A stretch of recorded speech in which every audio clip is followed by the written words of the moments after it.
बिस्मिल्लाहिर्रहमानिर्रहीम अस्सलाम वालेकुम। तो आज हम बनाएंगे पोटा सवैयाँ।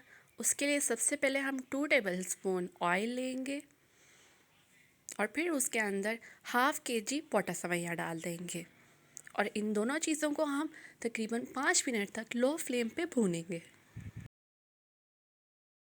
चम्मच को आपने मुसलसल 5 मिनट तक हिलाते रहना है। अगर आपने चम्मच नहीं हिलाया तो ये जल सकती हैं। और फ्लेम को भी आपने लो रखना है, ना मीडियम रखना है ना हाई रखना है। 5 मिनट के बाद ये भून चुकी हैं तो अब हम फ्लेम को ऑफ़ कर देंगे।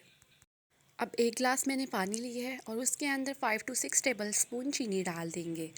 और अब हम इसको मीडियम फ्लेम पे तब तक पकाएंगे जब तक कि पानी में बॉयल नहीं आ जाता और चीनी अच्छे से मिक्स नहीं हो जाती। पानी में बॉयल आ गया है और चीनी भी मिक्स हो गई है तो अब हम फ्लेम को ऑफ़ कर देंगे। अब जो सवैयाँ हमने भूनी थी उसमें हम पानी को डाल देंगे। अब हम इन दोनों चीज़ों को मिक्स कर लेंगे और मीडियम फ्लेम पे तब तक सवैयों को कुक करेंगे जब तक कि ये गल नहीं जाती।